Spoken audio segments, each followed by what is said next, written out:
ಶಾಂತಿ. ಮುರಳಿಯ ದಿನಾಂಕ 5/7/2025. ಪ್ರತಃ ಮುರಳಿ ಬಾಪ್ದಾದ ಮಧುಬನ. ತಂದೆ ತಿಳಿಸುತ್ತಾರೆ, ಮಧುರ ಮಕ್ಕಳೇ, ಸುಂದರ ದೇವಿ ದೇವತೆಗಳನ್ನಾಗಿ ಮಾಡಲು ತಂದೆಯು ನಿಮಗೆ ಓದಿಸುತ್ತಿದ್ದಾರೆ. ಸೌಂದರ್ಯದ ಆಧಾರವು ಪವಿತ್ರತೆಯಾಗಿದೆ. ಪ್ರಶ್ನೆ: ಪರಂಜ್ಯೋತಿಗೆ ಬಲಿಯಾರಿಯಾಗುವಂತಹ ಪತಂಗಗಳ ಲಕ್ಷಣಗಳೇನು?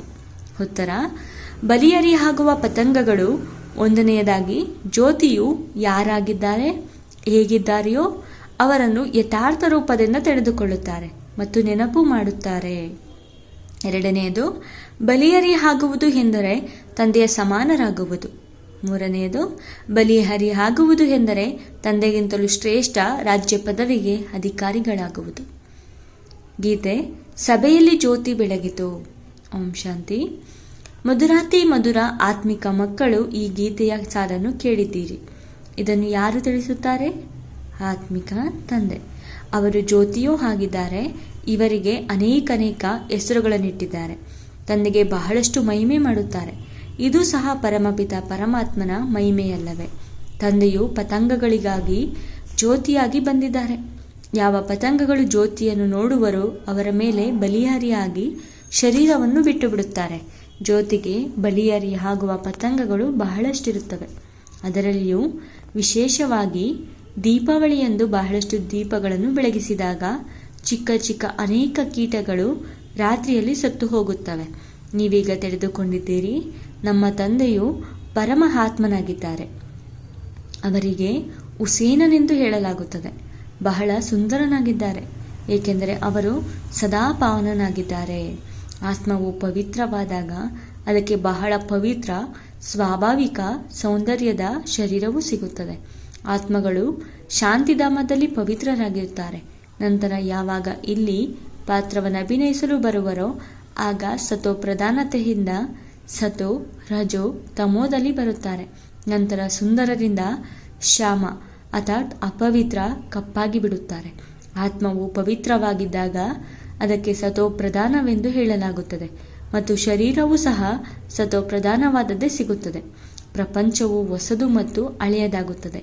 ಯಾವಾಗ ಪರಮಪಿತ ಪರಮಾತ್ಮನನ್ನು ಭಕ್ತಿ ಮಾರ್ಗದಲ್ಲಿ ಏ ಶಿವ ತಂದೆಯೇ ಎಂದು ಕರೆಯುತ್ತಾರೆಯೋ ಆ ನಿರಾಕಾರ ಪರಮಪಿತ ಪರಮಾತ್ಮನು ಆತ್ಮಗಳನ್ನು ಅಪವಿತ್ರದಿಂದ ಪವಿತ್ರ ಸುಂದರರನ್ನಾಗಿ ಮಾಡಲು ಬರುತ್ತಾರೆ. ಈಗ ಯಾರು ಬಹಳ ಸುಂದರರಾಗಿದ್ದಾರೆಯೋ ಅವರ ಆತ್ಮಗಳು ಪವಿತ್ರವಾಗಿದೆ ಎಂದಲ್ಲ. ಬಲೆ ಶರೀರವು ಸುಂದರವಾಗಿದೆ, ಆದರೆ ಆತ್ಮವಂತೂ ಪತಿತವಲ್ಲವೇ? ವಿದೇಶದಲ್ಲಿ ಎಷ್ಟೊಂದು ಸುಂದರರಾಗಿರುತ್ತಾರೆ. ನಿಮಗೆ ತಿಳಿದಿದೆ, ಈ ಲಕ್ಷ್ಮೀನಾರಾಯಣದು ಸತ್ಯಯುಗಿ ಸೌಂದರ್ಯವಾಗಿದೆ ಮತ್ತು ಇಲ್ಲಿ ನರಕದ ಸೌಂದರ್ಯವಾಗಿದೆ. ಮನುಷ್ಯರು ಈ ಮಾತುಗಳನ್ನು ತಿಳಿದುಕೊಂಡಿಲ್ಲ. ಮಕ್ಕಳಿಗೆ ತಿಳಿಸಲಾಗುತ್ತದೆ, ಇದು ನರಕದ ಸೌಂದರ್ಯವಾಗಿದೆ. ನಾವೀಗ ಸ್ವರ್ಗಕ್ಕಾಗಿ ಸ್ವಾಭಾವಿಕ ಸುಂದರರಾಗುತ್ತಿದ್ದೇವೆ. 21 ಜನ್ಮಗಳಿಗಾಗಿ ಇಂತಹ ಸುಂದರರಾಗುತ್ತೇವೆ. ಇಲ್ಲಿನ ಸೌಂದರ್ಯವು ಒಂದು ಜನ್ಮಕ್ಕಾಗಿ. ಅಂತಹ ಯಾವುದೋ ಕರ್ಮ ಮಾಡಿರುವುದರಿಂದ ಕಪ್ಪಾಗಿ ಬಿಟ್ಟಿದ್ದಾರೆ. ಇಲ್ಲಿ ತಂದೆಯೂ ಬಂದಿದ್ದಾರೆ.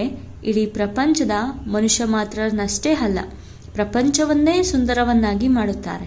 ಸತ್ಯಯುಗ ಹೊಸ ಪ್ರಪಂಚದಲ್ಲಿ ಸುಂದರ ದೇವಿ ದೇವತೆಗಳಿದ್ದರು. ಆ ರೀತಿಯಾಗುವುದಕ್ಕಾಗಿ ನೀವೀಗ ಓದುತ್ತೀರಿ. ತಂದೆಗೆ ಜ್ಯೋತಿ ಎಂತಲೂ ಹೇಳುತ್ತಾರೆ, ಆದರೆ ಪರಮ ಆತ್ಮನಾಗಿದ್ದಾರೆ. ಹೇಗೆ ನಿಮ್ಮನ್ನು ಆತ್ಮ ಎಂದು ಹೇಳುತ್ತಾರೆಯೋ ಹಾಗೆಯೇ ಅವರನ್ನು ಪರಮ ಆತ್ಮನೆಂದು ಹೇಳುತ್ತಾರೆ.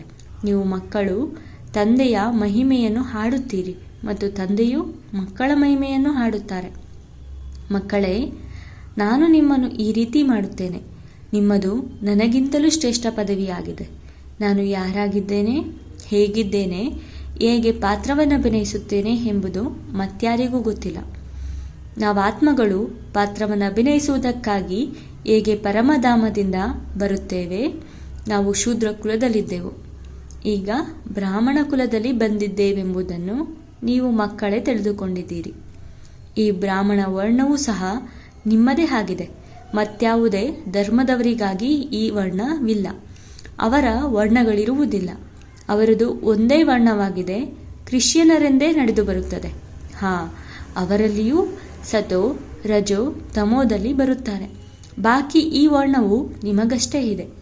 ಸೃಷ್ಟಿಯ ಸಹ ಸತೋ ರಜೋ ತಮೋದಲ್ಲಿ ಬರುತ್ತದೆ. ಈ ಸೃಷ್ಟಿ ಚಕ್ರವನ್ನು ಬೇಹದ್ದಿನ ತಂದೆಯೇ ತಿಳಿಸುತ್ತಾರೆ.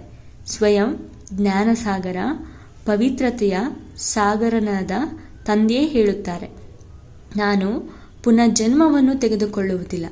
ಬಲೆ ಶಿವ ಜಯಂತಿಯನ್ನು ಆಚರಿಸುತ್ತಾರೆ, ಆದರೆ ಅವರು ಯಾವಾಗ ಬರುತ್ತಾರೆಂದು ಮನುಷ್ಯರಿಗೆ ತಿಳಿದಿಲ್ಲ. ಅವರ ಜೀವನ ಕಥೆಯನ್ನು ತಿಳಿದುಕೊಂಡಿಲ್ಲ. ತಂದೆಯು ತಿಳಿಸುತ್ತಾರೆ, ನಾನು ಯಾರಾಗಿದ್ದೇನೆ, ಹೇಗಿದ್ದೇನೆ, ನನ್ನಲ್ಲಿ ಯಾವ ಪಾತ್ರವಿದೆ, ಸೃಷ್ಟಿ ಚಕ್ರವು ಹೇಗೆ ಸುತ್ತುತ್ತದೆ ಎಂಬುದನ್ನು ನೀವು ಮಕ್ಕಳಿಗೆ ಕಲ್ಪವೂ ತಿಳಿಸುತ್ತೇನೆ. ನಿಮಗೆ ತಿಳಿದಿದೆ, ನೀವು ಏಣಿಯನ್ನಿಳಿಯುತ್ತಾ ಇಳಿಯುತ್ತಾ ತಮೋ ಪ್ರಧಾನರಾಗಿದ್ದೀರಿ. 84 ಜನ್ಮಗಳನ್ನು ನೀವೇ ತೆಗೆದುಕೊಂಡಿದ್ದೀರಿ. ಯಾರು ಕೊನೆಯಲ್ಲಿ ಬರುವರೋ ಅವರೂ ಸಹ ಸತೋ ರಜೋ ತಮೋದಲ್ಲಿ ಬರಬೇಕಾಗಿದೆ. ನೀವು ತಮೋ ಪ್ರಧಾನರಾಗುತ್ತೀರೆಂದರೆ ಇಡೀ ಪ್ರಪಂಚವು ತಮೋ ಪ್ರಧಾನವಾಗುತ್ತದೆ. ಮತ್ತೆ ನೀವೇ ತಮೋ ಪ್ರಧಾನರಿಂದ ಅವಶ್ಯವಾಗಿ ಸತೋ ಪ್ರಧಾನರಾಗಬೇಕಾಗಿದೆ. ಈ ಸೃಷ್ಟಿ ಚಕ್ರವು ಸುತ್ತುತ್ತಾ ಇರುತ್ತದೆ. ಈಗ ಕಲಿಯುಗವಿದೆ, ಇದರ ನಂತರ ಸತ್ಯಯುಗವು ಬರುವುದು. ಕಲಿಯುಗದ ಆಯಸ್ಸು ಪೂರ್ಣವಾಯಿತು. ತಂದೆಯು ತಿಳಿಸುತ್ತಾರೆ, ನಾನು ಸಾಧಾರಣ ತನುವಿನಲ್ಲಿ ಕಲ್ಪದ ಇಂದಿನ ತರಹ ಪುನಃ ನೀವು ಮಕ್ಕಳಿಗೆ ರಾಜ್ಯಯೋಗವನ್ನು ಕಲಿಸಲು ಪ್ರವೇಶ ಮಾಡಿದ್ದೇನೆ. ಇತ್ತೀಚೆಗಂತೂ ಬಹಳಷ್ಟು ಯೋಗಗಳಿವೆ. ಬ್ಯಾರಿಸ್ಟರಿ ಯೋಗ, ಇಂಜಿನಿಯರಿ ಯೋಗ, ಹೀಗೆ ಬಹಳಷ್ಟಿವೆ. ಬ್ಯಾರಿಸ್ಟರಿ ಓದಲು ಬ್ಯಾರಿಸ್ಟರ್ನ ಜೊತೆ ಬುದ್ಧಿಯೋಗವನ್ನಿಡುತ್ತಾರೆ. ನಾವು ಬ್ಯಾರಿಸ್ಟರ್ ಆಗುತ್ತಿದ್ದೇವೆಂದು ಹೇಳಿ ಓದಿಸುವವರನ್ನು ನೆನಪು ಮಾಡುತ್ತಾರೆ. ಅವರಿಗಂತೂ ತಮ್ಮ ತಂದೆಯೂ ಬೇರೆ ಇರುತ್ತಾರೆ, ಗುರುವು ಬೇರೆ ಇರುತ್ತಾರೆ ಅಂದಾಗ ಅವರನ್ನು ನೆನಪು ಮಾಡುತ್ತಾರೆ. ಆದರೂ ಸಹ ಬ್ಯಾರಿಸ್ಟರ್ನ ಜೊತೆ ಬುದ್ಧಿಯೋಗವಿರುತ್ತದೆ. ಆತ್ಮವೇ ಓದುತ್ತದೆ, ಆತ್ಮವೇ ಶರೀರದ ಮೂಲಕ ಬ್ಯಾರಿಸ್ಟರ್ ಇತ್ಯಾದಿ ಆಗುತ್ತದೆ. ಈಗ ನೀವು ಮಕ್ಕಳು ತಮ್ಮಲ್ಲಿ ಆತ್ಮಾಭಿಮಾನಿಯಾಗುವ ಸಂಸ್ಕಾರವನ್ನು ತುಂಬಿಕೊಳ್ಳುತ್ತೀರಿ. ಅರ್ಧಕಲ್ಪ ದೇಹಾಭಿಮಾನಿಯಾಗಿದ್ದೀರಿ. ಈಗ ದೇಹಿ ಅಭಿಮಾನಿಯಾಗಿ ಎಂದು ತಂದೆಯು ತಿಳಿಸುತ್ತಾರೆ. ಆತ್ಮದಲ್ಲಿಯೇ ವಿದ್ಯೆಯ ಸಂಸ್ಕಾರವಿದೆ. ಮನುಷ್ಯಾತ್ಮವು ವಕೀಲನಾಗುತ್ತದೆ. ನಾವೀಗ ವಿಶ್ವದ ಮಾಲೀಕರು, ದೇವತೆಗಳಾಗುತ್ತಿದ್ದೇವೆ. ಓದಿಸುವವರು ಶಿವತಂದೆ, ಪರಮ ಆತ್ಮನಾಗಿದ್ದಾರೆ. ಅವರೇ ಜ್ಞಾನಸಾಗರ, ಶಾಂತಿ ಸಂಪತ್ತಿನ ಸಾಗರನಾಗಿದ್ದಾರೆ.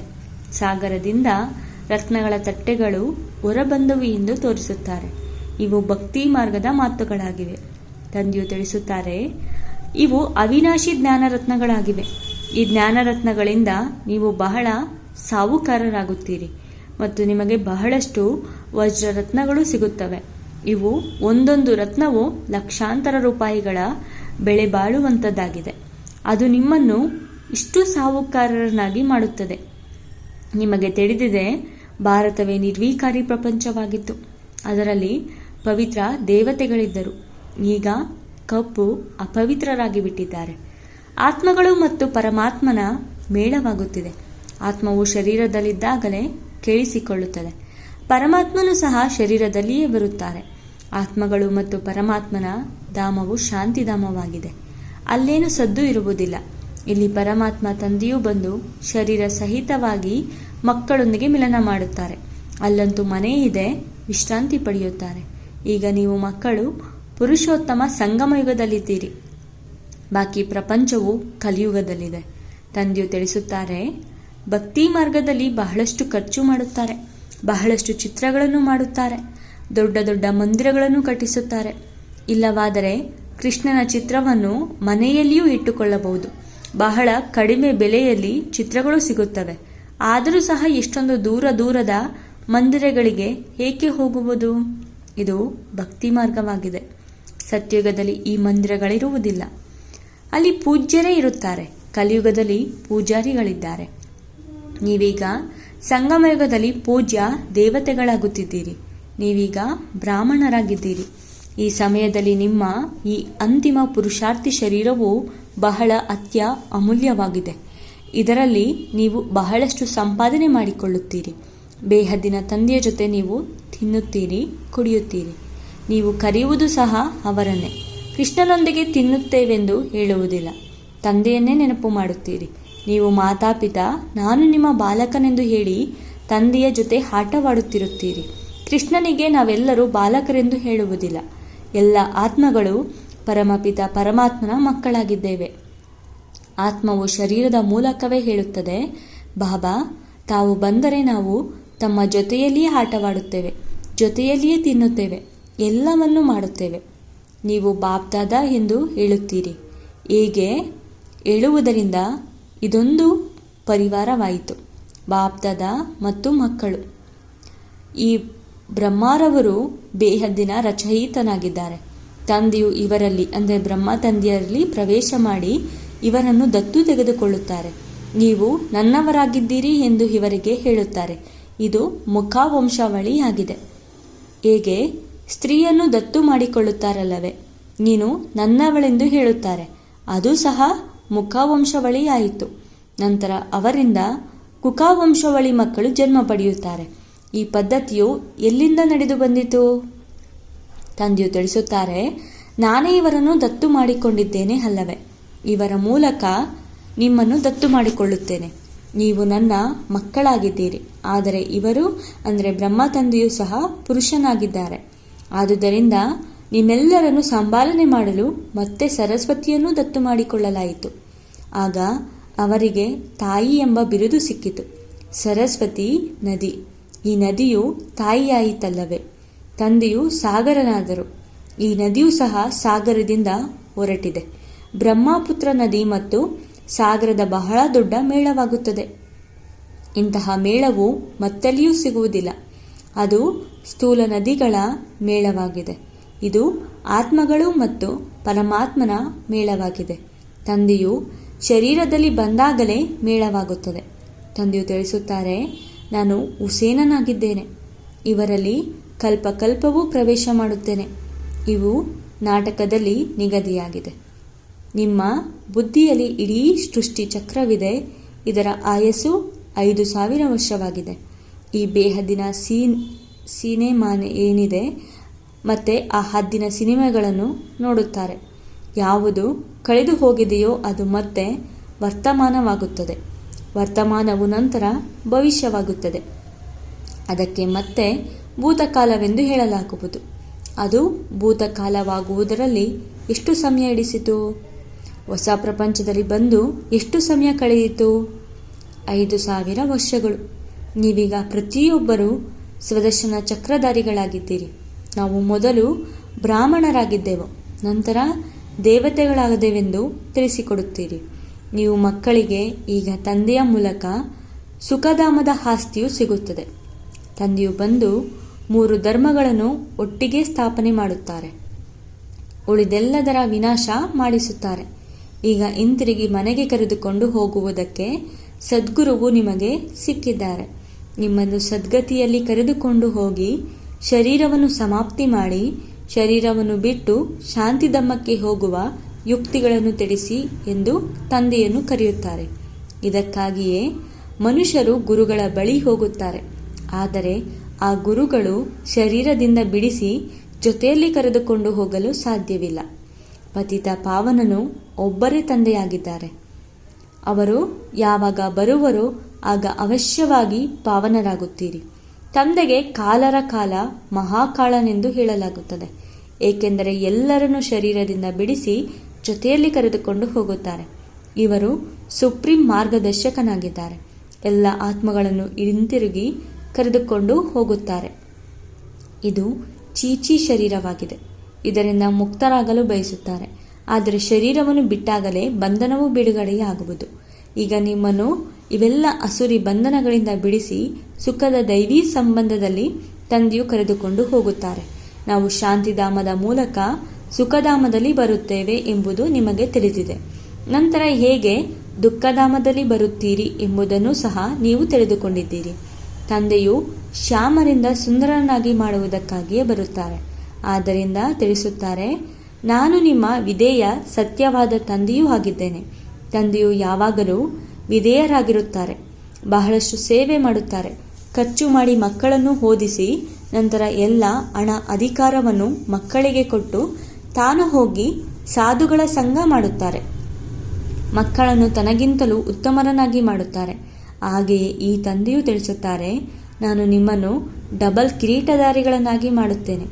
ನೀವು ವಿಶ್ವಕ್ಕೂ ಮಾಲೀಕನಾಗಿದ್ದೀರಿ, ಬ್ರಹ್ಮಾಂಡಕ್ಕೂ ಮಾಲೀಕನಾಗುತ್ತೀರಿ. ನಿಮ್ಮದು ಡಬಲ್ ಪೂಜೆಯಾಗುತ್ತದೆ. ಆತ್ಮಗಳಿಗೂ ಪೂಜೆಯೂ ನಡೆಯುತ್ತದೆ, ದೇವತಾ ವರ್ಣದಲ್ಲಿಯೂ ಪೂಜೆಯಾಗುತ್ತದೆ. ನನಗಂತೂ ಕೇವಲ ಶಿವಲಿಂಗದ ರೂಪದಲ್ಲಷ್ಟೇ ಪೂಜೆಯಾಗುತ್ತದೆ. ನಾನಂತೂ ರಾಜನಾಗುವುದಿಲ್ಲ. ನಿಮಗೆ ಎಷ್ಟೊಂದು ಸೇವೆ ಮಾಡುತ್ತೇನೆ. ಇಂತಹ ತಂದೆಯನ್ನು ನೀವೇಕೆ ಮರೆಯುತ್ತೀರಿ? ಹೇ ಆತ್ಮವೇ, ತನ್ನನ್ನು ಆತ್ಮನೆಂದು ತಿಳಿದು ನನ್ನನ್ನು ನೆನಪು ಮಾಡಿದರೆ ವಿಕರ್ಮಗಳು ವಿನಾಶವಾಗುತ್ತವೆ. ನೀವು ಯಾರ ಬಳಿ ಬಂದಿದ್ದೀರಿ? ಮೊದಲು ತಂದೆ, ನಂತರ ದಾದಾ. ಮೊದಲು ತಂದೆ, ನಂತರ great grand father, Adideva Adam. ಏಕೆಂದರೆ ಬಹಳಷ್ಟು ವಂಶಾವಳಿಗಳಾಗುತ್ತದೆಯಲ್ಲವೇ? ಶಿವ ತಂದೆಯು ಯಾರಾದರೂ ಗ್ರೇಟ್ ಗ್ರ್ಯಾಂಡ್ ಫಾದರ್ ಎಂದು ಹೇಳುವರೆ. ಪ್ರತಿ ಮಾತಿನಲ್ಲಿ ನಿಮ್ಮನ್ನು ಬಹಳಷ್ಟು ಶ್ರೇಷ್ಠರನ್ನಾಗಿ ಮಾಡುತ್ತಾರೆ. ಇಂತಹ ತಂದೆಯು ಸಿಗುತ್ತಾರೆ ಅಂದ ಮೇಲೆ ಇವರನ್ನೇಕೆ ಮರೆತು ಹೋಗುತ್ತೀರಿ? ಮರೆಯುತ್ತೀರೆಂದರೆ ಹೇಗೆ ಪಾವನರಾಗುವಿರಿ? ತಂದೆಯು ಪಾವನರಾಗುವ ಯುಕ್ತಿಯನ್ನು ತಿಳಿಸುತ್ತಾರೆ. ಈ ನೆನಪಿನಿಂದಲೇ ತುಕ್ಕು ಬಿಟ್ಟು ಹೋಗುವುದು. ಮಧುರಾತಿ ಮಧುರ ಮಕ್ಕಳೇ, ದೇಹಾಭಿಮಾನವನ್ನು ಬಿಟ್ಟು ಆತ್ಮಾಭಿಮಾನಿಯಾಗಬೇಕಾಗಿದೆ. ಪವಿತ್ರರೂ ಆಗಬೇಕಾಗಿದೆ. ಕಾಮ ಮಹಾಶತ್ರು. ಇದೊಂದು ಜನ್ಮದಲ್ಲಿ ನನ್ನ ಸಲುವಾಗಿಯಾದರೂ ಪವಿತ್ರವಾಗಿರಿ. ಲೌಕಿಕ ತಂದೆಯೂ ಸಹ ಮಕ್ಕಳಿಗೆ ಯಾವುದೇ ಕೆಟ್ಟ ಕೆಲಸ ಮಾಡಬೇಡಿ, ನನ್ನ ದಾಡಿಗಾದರೂ ಬೆಲೆ ಕೊಡಿ ಎಂದು ಹೇಳುತ್ತಾರಲ್ಲವೇ? ಅದೇ ರೀತಿ ಪಾರಲೌಕಿಕ ತಂದೆಯೂ ಹೇಳುತ್ತಾರೆ, ಮಕ್ಕಳೇ, ನಾನು ಪಾವನರನ್ನಾಗಿ ಮಾಡಲು ಬಂದಿದ್ದೇನೆ. ಈಗ ಯಾವುದೇ ತಪ್ಪುಗಳನ್ನು ಮಾಡಬೇಡಿ, ಇಲ್ಲವಾದರೆ ಗೌರವವನ್ನು ಕಳೆಯುತ್ತೀರಿ. ಎಲ್ಲ ಬ್ರಾಹ್ಮಣರು ಮತ್ತು ತಂದೆಯ ಮರ್ಯಾದೆಯನ್ನು ಕಳೆಯುವಿರಿ. ಬಾಬಾ, ನಾವು ಕೆಳಗೆ ಬಿದ್ದು ಮುಖ ಕಪ್ಪು ಮಾಡಿಕೊಂಡುವಿ ಎಂದು ಬರೆಯುತ್ತಾರೆ. ಇದಕ್ಕೆ ತಂದೆಯು ತಿಳಿಸುತ್ತಾರೆ, ನಾನು ನಿಮ್ಮನ್ನು ಸುಂದರರನ್ನಾಗಿ ಮಾಡಲು ಬಂದಿದ್ದೇನೆ, ಮತ್ತೆ ನೀವು ಮುಖ ಕಪ್ಪು ಮಾಡಿಕೊಳ್ಳುತ್ತೀರಾ? ನೀವಂತೂ ಸದಾ ಸುಂದರರಾಗುವ ಪುರುಷಾರ್ಥ ಮಾಡಬೇಕಾಗಿದೆ. ಒಳ್ಳೆಯದು. ಮಧುರಾತಿ ಮಧುರ ಅಗಲಿ ಮರಳಿ ಸಿಕ್ಕಿರುವ ಮಕ್ಕಳ ಪ್ರತಿ ಮಾತಾಪಿತಾ ಬಾಪ್ದಾದರವರ ನೆನಪು, ಪ್ರೀತಿ ಹಾಗೂ ಸುಪ್ರಭಾತ. ಆತ್ಮೀಯ ಮಕ್ಕಳಿಗೆ ಆತ್ಮೀಯ ತಂದೆಯ ನಮಸ್ತೆ. ಆತ್ಮೀಯ ಬಾಪ್ದಾದರವರಿಗೆ ಆತ್ಮೀಯ ಮಕ್ಕಳ ನೆನಪು, ಪ್ರೀತಿ ಹಾಗೂ ನಮಸ್ತೆ ನಮಸ್ತೆ ನಮಸ್ತೆ. ಧಾರಣೆಗಾಗಿ ಮುಖ್ಯ ಸಾರ. ಮೊದಲನೇ ಪಾಯಿಂಟು, ಈ ಅಂತಿಮ ಪುರುಷಾರ್ಥಿ ಶರೀರವು ಬಹಳ ಅಮೂಲ್ಯವಾಗಿದೆ. ಇದರಲ್ಲಿ ಬಹಳ ಸಂಪಾದನೆ ಮಾಡಿಕೊಳ್ಳಬೇಕಾಗಿದೆ. ಬೇಹದ್ದಿನ ತಂದೆಯ ಜೊತೆ ತಿನ್ನುತ್ತಾ ಕುಡಿಯುತ್ತಾ ಎಲ್ಲ ಕೆಲಸ ತಂದೆಯ ಜೊತೆ ಮಾಡಬೇಕಾಗಿದೆ. ಸರ್ವ ಸಂಬಂಧಗಳ ಅನುಭೂತಿ ಮಾಡಬೇಕಾಗಿದೆ. ಎರಡನೇ ಪಾಯಿಂಟು, ಬ್ರಾಹ್ಮಣ ಪರಿವಾರದ ಹಾಗೂ ತಂದೆಯ ಮರ್ಯಾದೆಯನ್ನು ಕಳೆಯುವಂತಹ ಯಾವುದೇ ಕರ್ಮವನ್ನು ಮಾಡಬಾರದು. ಆತ್ಮಾಭಿಮಾನಿಗಳಾಗಿ ಸಂಪೂರ್ಣ ಪವಿತ್ರರಾಗಬೇಕಾಗಿದೆ. ನೆನಪಿನಿಂದ ಅಳಿಯ ತುಕ್ಕನ್ನು ತೆಗೆಯಬೇಕಾಗಿದೆ. ವರದಾನ: ಕೇಳುವುದರ ಜೊತೆ ಜೊತೆ ಸ್ವರೂಪರಾಗಿ ಮನಸ್ಸಿನ ಮನೋರಂಜನೆಯ ಮೂಲಕ ಸದಾ ಶಕ್ತಿಶಾಲಿ ಆತ್ಮಭವ. ವಿವರಣೆ: ಪ್ರತಿದಿನ ಮನಸ್ಸಿನಲ್ಲಿ ಸ್ವಯಂ ಪ್ರತಿ ಅಥವಾ ಅನ್ಯರ ಪ್ರತಿ ಉಮಂಗ ಉತ್ಸಾಹದ ಸಂಕಲ್ಪ ತನ್ನಿ. ಸ್ವಯಂ ಸಹ ಅದೇ ಸಂಕಲ್ಪದ ಸ್ವರೂಪರಾಗಿ ಮತ್ತು ಅನ್ಯರ ಸೇವೆಯಲ್ಲಿಯೂ ಸಹ ತೊಡಗಿಸಿ. ಆಗ ತಮ್ಮ ಜೀವನ ಸಹ ಸದಾಕಾಲಕ್ಕಾಗಿ ಉತ್ಸಾಹವುಳ್ಳದ್ದಾಗಿ ಬಿಡುವುದು ಮತ್ತು ಬೇರೆಯವರಿಗೂ ಸಹ ಉತ್ಸಾಹ ತರಿಸುವಂತಹರಾಗಲು ಸಾಧ್ಯ. ಹೇಗೆ ಮನೋರಂಜನೆಯ ಪ್ರೋಗ್ರಾಂ ಆಗುವುದು, ಅದೇ ರೀತಿ ಪ್ರತಿದಿನ ಮನಸ್ಸಿನ ಮನೋರಂಜನೆಯ ಪ್ರೋಗ್ರಾಂ ಮಾಡಿ. ಏನು ಕೇಳುವಿರಿ ಅದರ ಸ್ವರೂಪರಾದಾಗ ಶಕ್ತಿಶಾಲಿಯಾಗಿ ಬಿಡುವಿರಿ. ಸ್ಲೋಗನ್: ಬೇರೆಯವರನ್ನು ಬದಲಾಯಿಸುವ ಮುಂಚೆ ಸ್ವಯಂ ಅನ್ನು ಬದಲಾಯಿಸಿಕೊಳ್ಳಿ.